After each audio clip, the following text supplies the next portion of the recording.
Halo semuanya, selamat pagi. Kita kembali lagi belajar math hari ini. Hari ini sebenarnya kamu tidak masuk ke materi baru atau membahas topik yang baru. Kita masih tentang pengolahan data dan hari ini lebih ke review untuk mempersiapkan hari Rabu nanti kamu akan sumatif ya.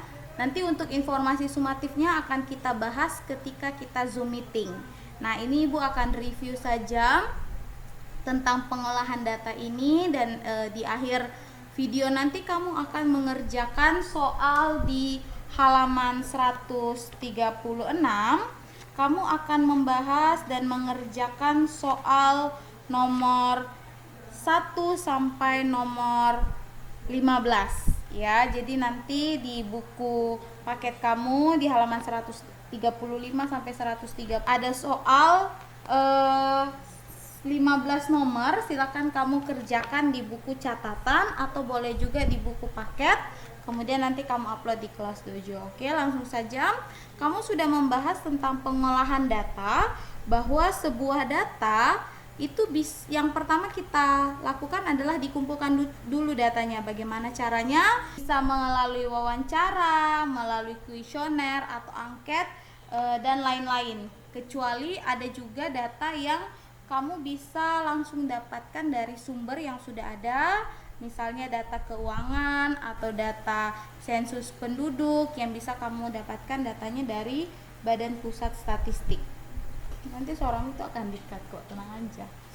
Oke, nah di sini Ibu memberikan contoh cara mengumpulkan data, bisa melalui telemarks, bisa juga langsung numbernya. Jadi kalau telemarks ini bisa sangat berguna dan bisa sangat efektif digunakan kalau wawancara, ya. Jadi kamu misalnya tanya di sini favorite pets ya, atau hewan peliharaan kesukaan. Tanya satu orang, kemudian tinggal digaris kalau menyukai kucing, kalau misalnya dia suka anjing tinggal dikasih garis juga. Itu kalau telemarks. Kalau number, kamu bisa langsung tuliskan jumlahnya gitu ya. Tapi untuk lebih efektif kamu bisa menggunakan telemarks dulu, kemudian dihitung, nanti hasilnya baru dituliskan sebagai numbersnya gitu ya. Ini untuk mengumpulkan data. Selanjutnya, ketika kamu sudah selesai mengumpulkan data, maka tugas selanjutnya adalah kamu menyajikan data. Nah, yang pertama kita akan bahas adalah data tabel. Nah, di sini sudah ada data atau informasi bahwa nilai ulangan matematika 15 siswa adalah sebagai berikut. Ada yang dapat nilai 7, 6, 8. Nah, data ini akan kita sajikan dalam bentuk tabel. Caranya bagaimana? Kita sudah bahas ada 3 langkah. Langkah yang pertama adalah kita menghitung data yang ada. Data ada di sini ada yang mendapat nilai 6, 7, 8 dan 9. Kemudian setelah mendapat dan menghitung data yang ada, sekarang saatnya kita menghitung dari data yang ada tersebut ada berapa jumlahnya.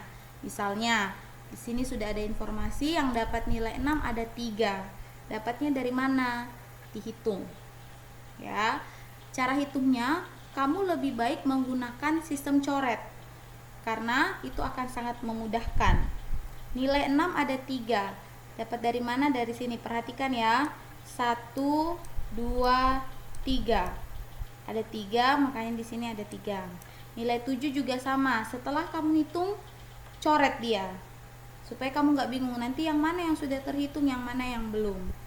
Nilai 7 ada 1, 2, 3, 4, 5, 6. Ada 6.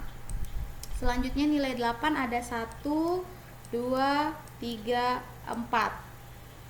Dan terakhir ada nilai 9, 1, 2. Ya, nilai 9 ada 2 orang siswa yang dapatkan.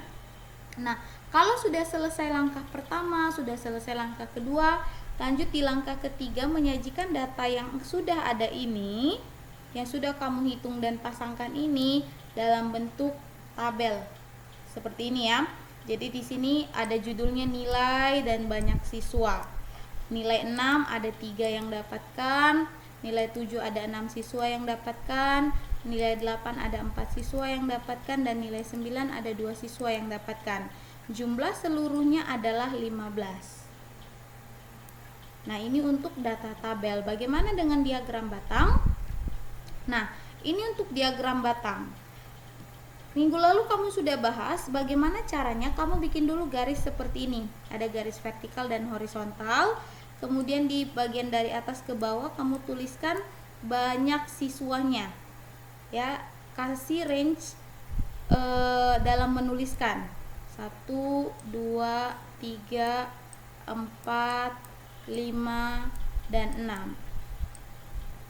Ya, kalau sudah selesai, di bagian bawahnya apa? Di bagian bawahnya adalah data nilainya. Nilai 6, nilai 7, nilai 8, dan nilai 9. Kalau sudah selesai, kamu perhatikan nilai 6 ada berapa? Ada 3. Nilai 6 ada berapa? Ada 3. Nah, silahkan kamu kasih batas di sini. Supaya tidak kelewatan, kasih batas satu garis lurus dari garis ini. Kemudian kamu gambar shape-nya. Begitu juga dengan nilai 7, 8, dan 9. Nah, kalau sudah selesai, begini tampilan data diagram batang. Oke, kamu sudah mengumpulkan data, kamu sudah membahas tentang cara menyajikan data. Sekarang kita masuk di cara membaca dan menafsirkan data. Di dalam membaca dan menafsirkan data, pasti kita akan memperoleh informasi. Informasi apa? Kita pasti akan mengetahui data yang paling banyak dari informasi yang kita dapatkan, kemudian yang paling sedikit. Kita juga memperoleh informasi tentang selisih data dan jumlah dari data yang kita kumpulkan. Nah, ini adalah informasi yang bisa kita peroleh. Untuk data tabel seperti ini, informasi apa yang bisa kita peroleh? Ada di sini, ada 8 poin yang Ibu tuliskan. Yang pertama, dari data ini kita bisa memperoleh informasi bahwa yang mendapat nilai 6 ada 3 siswa. Betul ya? Yang mendapat nilai 7 ada 6 siswa, yang mendapat nilai 8 ada 4 siswa, dan yang mendapat nilai 9 ada 2 siswa. Total keseluruhannya adalah 15 siswa. Kemudian kita bisa mengetahui jumlah nilai tertinggi adalah 9 dan nilai terendah itu adalah 6. Dan untuk siswa yang memperoleh nilai yang paling banyak diperoleh itu adalah 7. Dapat dari mana? Dapat dari data ini. Di sini yang dapat nilai 7 ada 6, dan 6 ini adalah angka yang paling besar di antara yang lainnya. Kalau nilai yang paling sedikit diperoleh adalah 9. Kenapa? Karena yang mendapat nilai 9 adalah hanya ada 2 orang. Nah, kalau dibandingkan dengan yang lain, nilai 2 ini yang paling rendah ya, atau yang paling kecil ya. Selanjutnya untuk diagram batang.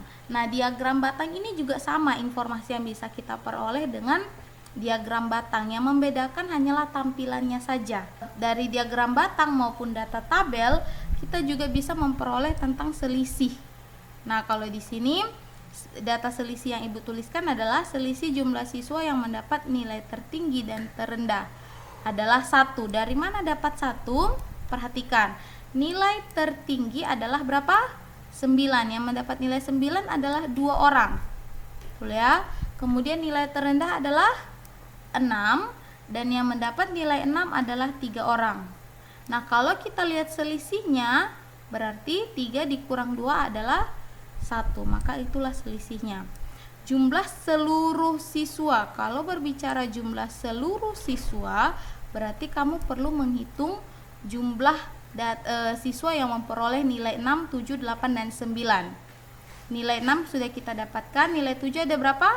Ada 6, kemudian nilai 8 ada 4, nilai 9 ada 2. Total semuanya 3 tambah 6 tambah 4 tambah 2 adalah 15 siswa. Nah, inilah data yang bisa kita peroleh dari diagram batang maupun data tabel. Nah, hari ini sebenarnya pembahasan kita sudah selesai. Setelah kamu mendengarkan video ini, silakan kerjakan di halaman 135 sampai 136. Di buku paket ada soal latihan ulangan pelajaran 8. Kamu kerjakan nomor 1 sampai nomor yang 15. Setelah kamu kerjakan, foto dan upload di kelas dojo. Kalau kamu masih ada pertanyaan, kamu boleh tanyakan di kelas dojo, boleh email Ibu Sisil atau Ibu Irma, boleh juga minta tolong orang tua kamu untuk tanyakan di grup WhatsApp kelas. Ya, oke, sekian pembelajaran kita hari ini. Tuhan Yesus memberkati. Bye.